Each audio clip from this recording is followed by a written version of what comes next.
Di sini saya akan menjelaskan mengenai alat ukur panjang di mana terdiri dari mistar, jangka sorong, mikrometer sekrup, dan spirometer. Yang pertama dulu yaitu mistar. Selain digunakan untuk membuat garis di atas kertas atau buku tulis, mistar juga bisa digunakan untuk mengukur panjang atau lebar suatu benda. Bagian-bagian mistar terdiri dari skala yang bersatuan cm dan skala yang bersatuan inci. Di dalam pengukuran ada yang dikenal sebagai nilai skala terkecil atau NST alat. Apa sih itu NST? Jadi yang dinamakan NST itu yaitu nilai jarak antara dua garis terdekat. Nah, bagaimana cara menentukan NST mistar? Nah, rumus untuk mencari NST alat yaitu batas ukur dibagi dengan jumlah skala.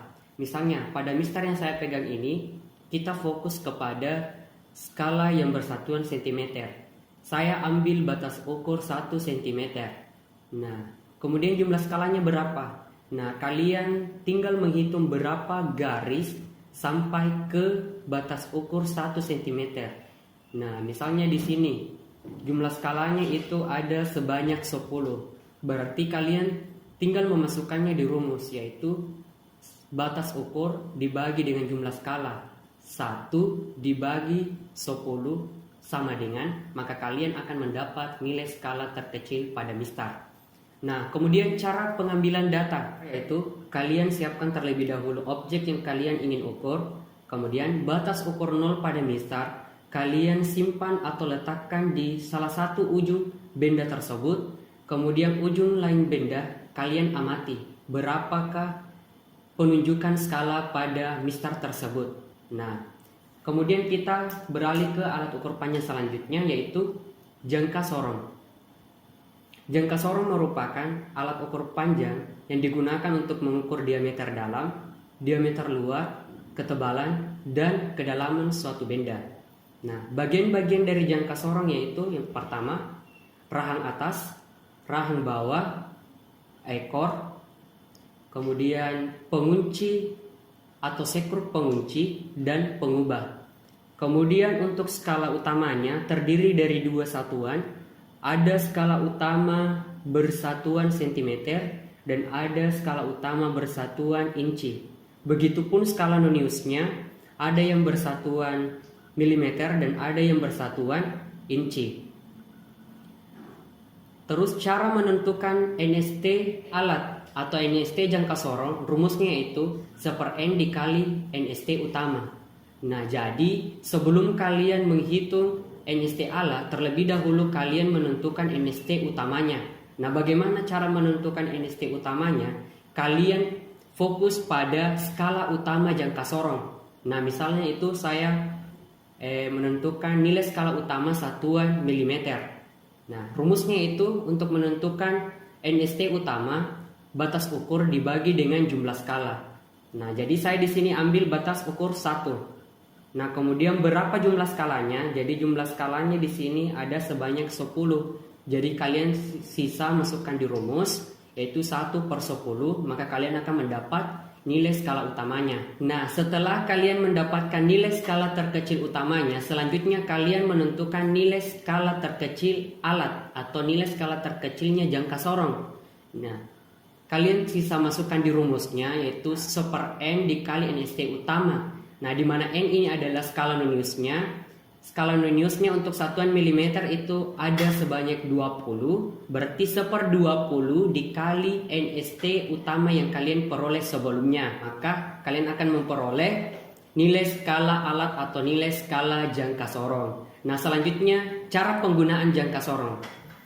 Ya, pertama-tama kalian harus siapkan terlebih dahulu objek, atau benda. Di sini saya mengambil objek atau bendanya itu tabung reaksi. Nah, pertama itu saya ingin mengukur diameter dalam tabung reaksi ini. Nah, untuk mengukur diameter dalam tabung reaksi, kalian menggunakan rahang atas.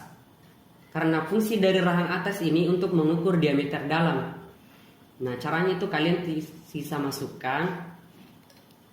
Kemudian kalian geser rahang atau kalian geser skala noniusnya sampai menyentuh dinding dalam tabung reaksi. Nah, ketika kalian sudah merasakan atau melihatnya sudah menyentuh dinding dalam tabung reaksi, kemudian kalian putar sekrup pengunci. Nah, kenapa harus dikunci? Supaya penunjukan skala pada alat ukur itu tidak berubah atau tidak berpindah. Jadi tingkat ketelitian kalian saat mengukur itu tinggi. Nah, setelah kalian kunci, kemudian kalian amati berapa skalanya di skala utama, berapa skalanya di skala nonius. Nah, selanjutnya kalian mengukur diameter luar tabung reaksi ini. Nah, untuk mengukur diameter luar tabung reaksi, kalian menggunakan rahang bawah. Ini rahang bawah. Nah, di mana fungsi rahang bawah ini itu untuk mengukur diameter luar suatu benda. Nah, kalian longgarkan kembali penguncinya. Kemudian geser skala noniusnya. Nah, ketika kalian sudah merasakan bahwasanya rahang bawah ini sudah menyentuh dinding luar tabung reaksi, kemudian kalian kunci, putar sekrup penguncinya, kemudian lepas dan amati penunjukan skalanya di skala utama dan skala nonius. Selanjutnya kita ingin mengukur kedalaman tabung reaksi ini, maka kita menggunakan bagian jangka sorong, yaitu bagian ekor. Nah, di mana fungsi dari ekor jangka sorong ini itu untuk mengukur kedalaman suatu benda atau objek. Caranya itu seperti ini. Kita kembali lagi untuk longgarkan sekrup penguncinya. Kemudian posisinya seperti ini, tegak lurus. Kemudian masukkan secara perlahan ekor jangka sorong tersebut sampai menyentuh bagian dasar tabung reaksi. Seperti ini. Nah, jika sudah dalam keadaan ini, kalian sisa menguncinya. Kunci, kemudian lepas dan amati berapa penunjukan skala di skala utama dan skala noniusnya. Nah, ketika kalian sudah mendapatkan hasil pengamatan atau nilai setiap pengukuran, baik itu diameter dalam maupun diameter luar dan kedalaman suatu benda, nah, rumus untuk menentukan hasil pengukurannya yaitu nilai skala utama dikali nilai skala terkecil utama ditambah dengan nilai skala nonius dikali nilai skala terkecil alat. Kemudian kita beralih ke alat yang ketiga, yaitu mikrometer sekrup. Nah, mikrometer sekrup ini merupakan alat untuk mengukur diameter luar suatu benda, panjang benda, kemudian ketebalan suatu benda. Nah, bagian-bagian dari mikrometer sekrup ini itu terdiri dari frame, berfungsi sebagai pegangan ketika kita melakukan pengukuran. Kemudian ada yang namanya poros tetap sebagai tumpuan objek yang akan diukur. Kemudian ada poros bergerak, ada pengunci, ada skala utama, ada skala nonius, dan ada ratchet. Nah, fungsi ratchet ini itu untuk memutar poros yang bergerak. Nah, kemudian cara untuk menentukan nilai skala terkecilnya. Nah, sama seperti untuk menentukan nilai skala terkecil pada jangka sorong, yaitu rumusnya 1/n dikali nilai skala utama.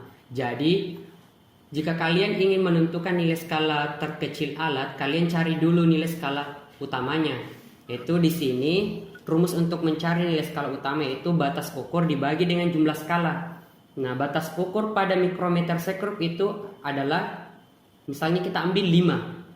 Kemudian skalanya itu ada 10. Berarti kalian sisa masukkan 5 dibagi 10, maka hasilnya kalian akan mendapatkan nilai skala utamanya. Kemudian kita mencari nilai skala terkecil alat. Nah, rumusnya itu 1/n dikali NST utama. Nah, di mana N adalah jumlah skala noniusnya. Nah, jumlah skala nonius pada mikrometer sekrup itu ada sebanyak 50. Berarti kita tinggal masukkan 1/50 dikali NST utama yang telah kita peroleh sebelumnya. Selanjutnya cara penggunaan mikrometer sekrup, yaitu terlebih dahulu kita siapkan alat tentunya, kemudian bahan yang akan kita ukur. Di sini saya ambil uang koin. Nah, saya akan mengukur ketebalan uang koin ini. Caranya, kita simpan uang koin ini pada poros tetap seperti ini. Kemudian kita putar ratchet atau kita putar poros bergeraknya sampai berbunyi seperti ini.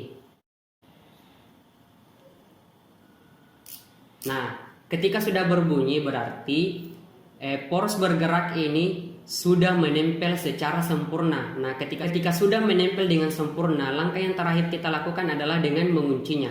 Kenapa kita harus menguncinya? Supaya penunjukan skala yang telah kita peroleh tadi tidak bergerak, sehingga kita mendapatkan nilai hasil pengukuran yang baik.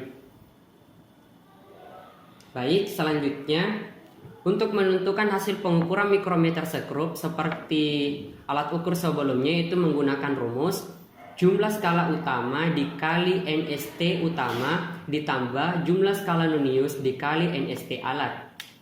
Selanjutnya kita beralih kepada alat ukur panjang yang terakhir, yaitu spirometer, di mana spirometer merupakan alat ukur untuk mengukur jari-jari permukaan suatu lensa dan ketebalan suatu lempengan atau plat tipis.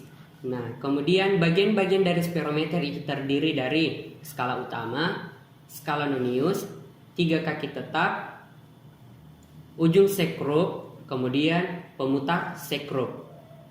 Nah, cara menentukan NST alat atau NST spirometer seperti untuk menentukan NST sebelum-sebelumnya, yaitu dengan rumus 1/n dikali NST utama. Nah, berarti terlebih dahulu kita mencari dulu NST utama dari spirometer ini.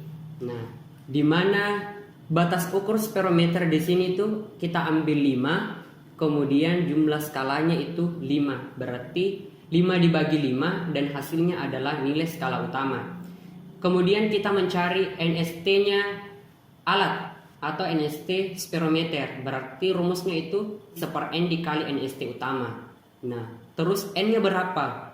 N atau skala noniusnya berapa? Nah, N atau skala noniusnya pada spirometer itu ada 100. Berarti kalian masukkan di rumus 1/100 dikali NST utama dan kalian memperoleh nilai skala terkecil spirometer. Kemudian cara penggunaannya. Cara penggunaan spirometer ya tentunya siapkan dulu spirometer. Kemudian ambil objek yang akan diukur. Di sini saya menggunakan kembali uang koin untuk mengukur ketebalan uang koin ini. Nah, pertama-tama kalian simpan atau tempatkan spirometer di bidang datar.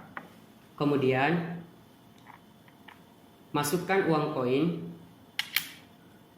di pangkal sekrup. Kemudian kita putar sekrupnya.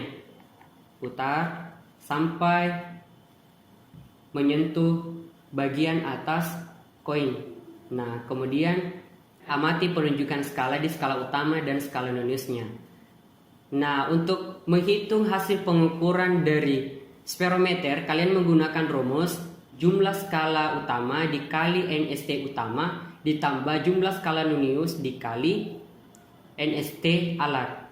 Nah, itulah penjelasan dari alat ukur panjang, yaitu mistar, jangka sorong, mikrometer sekrup, dan spirometer.